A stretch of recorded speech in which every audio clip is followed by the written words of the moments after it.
Hey guys, Marissa from the Neon Tea Party here.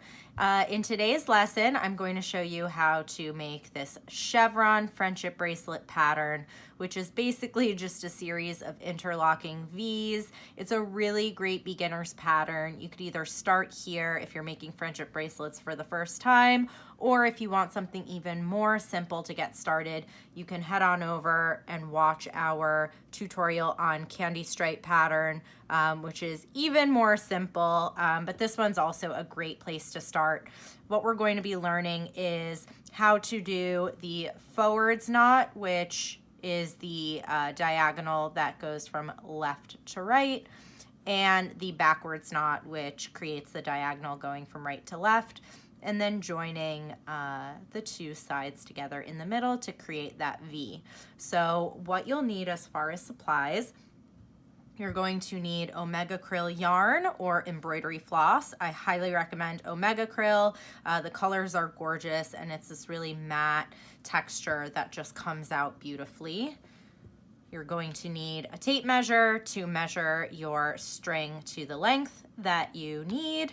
You're going to need a scissor to cut, and either a safety pin or washi tape to hold your string down. The safety pin will pin your string to fabric, and the washi tape will hold it down to like a hard surface like a table. Our friendship bracelet kit includes both washi tape and the safety pin, so you have both options, as well as the Omega Krill yarn, tape measure, and travel scissor. They all come together in our friendship bracelet kit, or you can get everything available individually all at theneonteaparty.com/shop. So what you're going to need as far as your yarn, so we're going to need to double up whatever colors we're choosing. So I have 4 colors here today.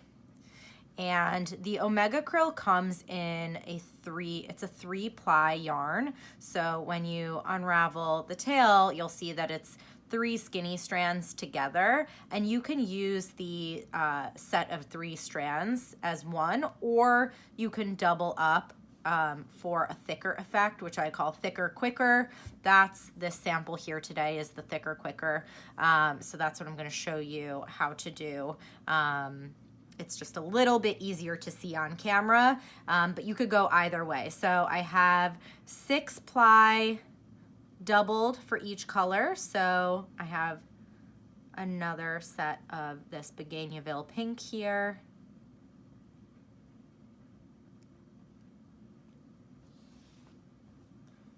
So 2 sets of 6-ply for each. And I have 4 colors. So we have the Bougainville, orange, light salmon, and mustard. These are all Omega Krill colors.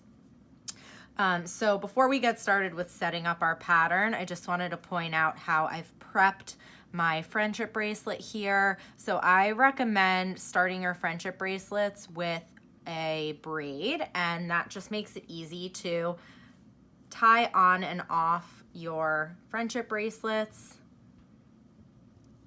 so that you can take off your friendship bracelets when you sleep, to shower, exercising, and that will just ensure that you get the most wear out of your friendship bracelet and that it doesn't get really dirty right away, unless you like living in your friendship bracelets, which I'm here for. But if you'd like to be able to take on and off your friendship bracelet, you're going to want to start and end with a braid. And I just started with an overhand knot, tied a 2-inch braid, and then tied a knot at the bottom of the braid. And so now we're ready to start our pattern. So I'm working on a fabric tablecloth here today. Move everything off to the side. I'm working on a fabric tablecloth here today, so I'm going to use my safety pin. Otherwise, I would just use washi tape to tape down my braid to a table. Okay, so whenever using the safety pin, I recommend, let's catch some fabric first on the safety pin, then into your knot, and then back into the fabric.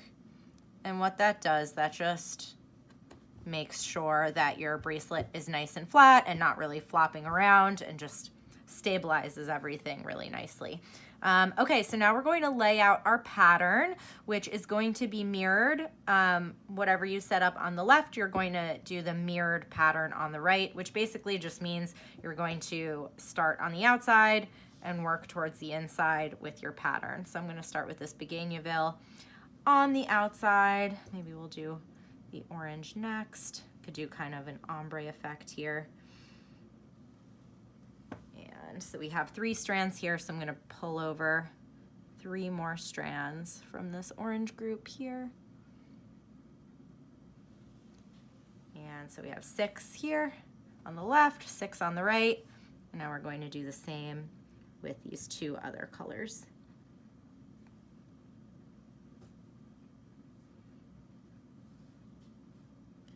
One, 2, 3, 1, 2, 3. All right, we have 6. 1, 2, 3, 4, 5, 6. And we're going to divide these up into 6 and 6.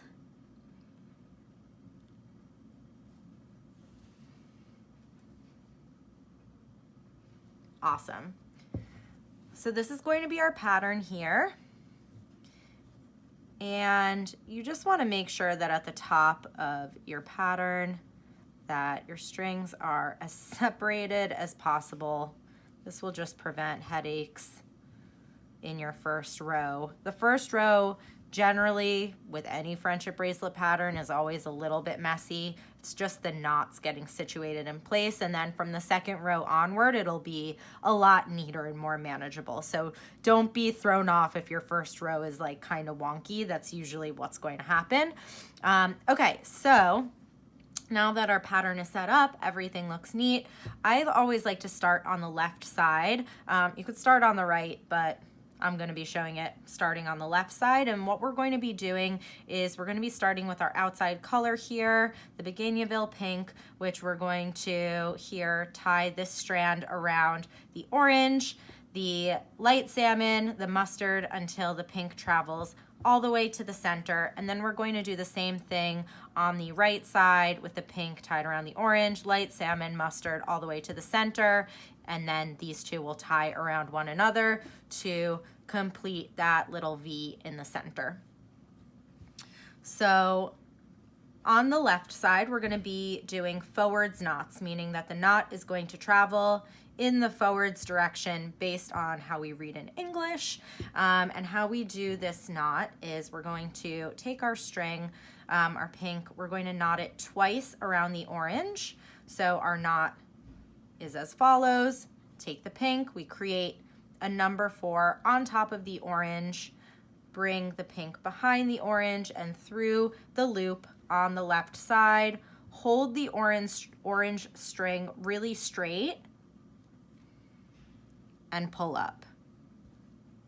And you want to make sure you're pulling that knot all the way to the top and making sure that it's tied nice and snug. And we're going to do that a second time. So we have a 4 on top of our orange, bring it behind, through the loop on the left, hold the interior string really straight and pull up tight all the way to the top, making sure it's nice and secure. So keeping that interior string straight is the key to preventing your knot from flipping. If you don't keep the string straight, then your knot can flip and you end up with an orange one possibly, and then you're not keeping those stripes from forming in that solid color. So just keep your interior string straight and you will be good to go. All right, so we did our 2 knots around orange. Orange is done. We're gonna just put them off to the side, and it's time to do 2 knots now around our light salmon. So we have the number 4 on top of the light salmon, go behind, through the loop on the left, and pull up nice and tight. And you wanna make sure that when you're going on to the next color, make sure you pull extra snug. This will just make sure that your knots end up really snug and secure next to each other and that you don't have any gaps. So we're going to do that one more time. Pink, Bougainville pink around light salmon with the 4, behind through the loop, and pull up. So now we have our second knot. All right, we're going to do this one more time around the mustard. Make the number 4 on top, behind through the loop, and pull up. Number 4, behind through the loop on the left, and pull up. So now our Bougainville pink is in the center of our pattern. And I'm just gonna let this guy hang out here for now, and we're going to move on to the right side of our bracelet. So we're going to do a backwards knot, which is basically the same thing we just did with our forwards knot, but it's backwards. So we're going to be making a backwards 4. It also, you can look at it as the letter P. And we're going to place it on top of our orange string. We're going to go behind and through the loop and pull up. And again, our backwards 4, behind and pull up. Cool. So we're done with the orange. Move on to the light salmon. On top with the backwards 4, behind through the loop, and pull up. Just keeping these strands out of the way.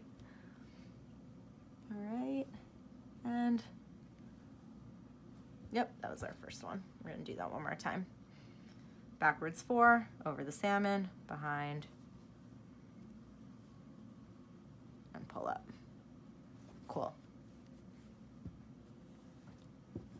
Now we're going to do it over the mustard, backwards 4, over the mustard, behind through the loop, pull up, backwards 4, over the mustard, behind, pull up. Cool.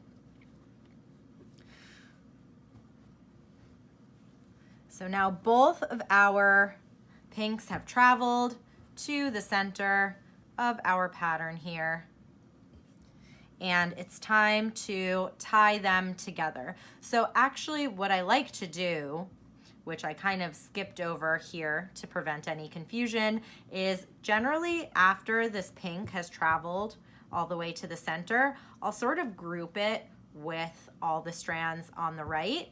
And so that way, when I'm finished with the last color in the pattern, I could just do the exact same backwards knot over this pink over the pink that came from the left side.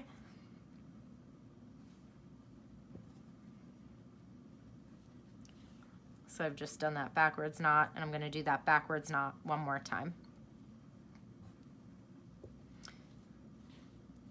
And then you just want to look at that little center knot and see where the matching colors fall naturally on the knot, and just let them fall to the side that it's coming out of the knot.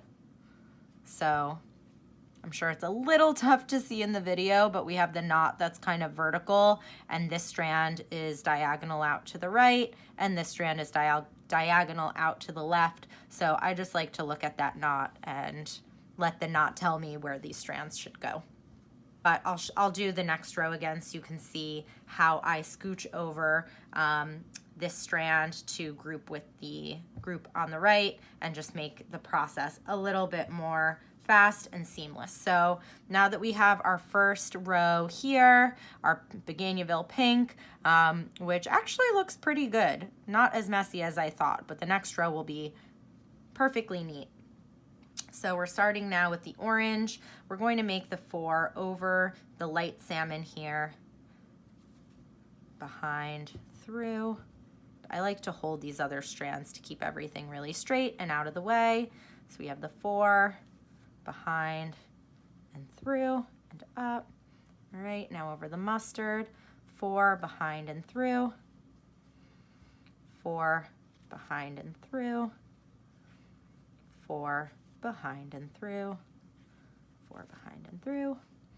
Okay, so now I'm going to actually take the orange and group it with all of the strands on the right, and now I'm going to do the backwards knots around everything that's laying on my hand here.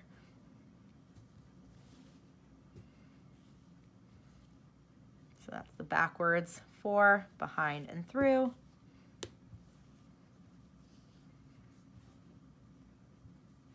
Backwards for behind and through.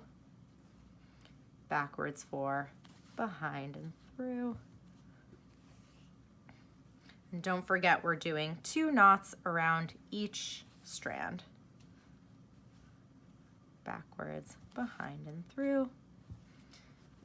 And now backwards, behind and through. 1, whoop, 2, and letting the center knot tell me where these strands want to fall. So now we have our second row, and we're just going to keep going until we have the bracelet length that we desire. So you can, as you're going, just sort of wrap the bracelet around your wrist to see if it's the length that best fits your wrist. Everyone's wrist is sized differently, so I don't like to make a recommendation. I just say keep going and check it on your wrist. And also maybe underestimate a little bit, because you're going to end up with this big knot down here, and these two knots will add a little bit more length than just the pattern itself. So you can underestimate your bracelet length a little bit. So I'm gonna speed this up so you guys can see how this comes together.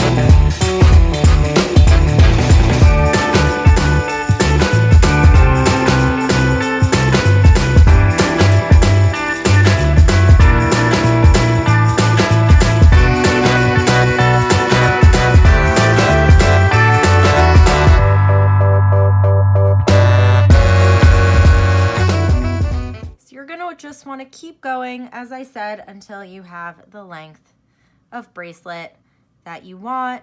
Once you have that length that fits perfectly around your wrist, you're just going to end your bracelet by tying a knot at the bottom, braiding a 2-inch braid to match the one on the other side, and end your braid with a little knot to keep it in place, and then you can just trim your ends as long or as short as you want. I usually do a little bit shorter. Was feeling a little bit of length with these guys. You got a little bit of a built-in tassel also, which is another reason why I love Omega Krill for friendship bracelets. So that's how to make a chevron friendship bracelet. I hope you guys enjoyed this tutorial. If you're watching on YouTube, be sure to like this video, leave a comment if you'd like, and be sure to subscribe to our channel. Thanks for tuning in. Be sure to check out our other DIY tutorials.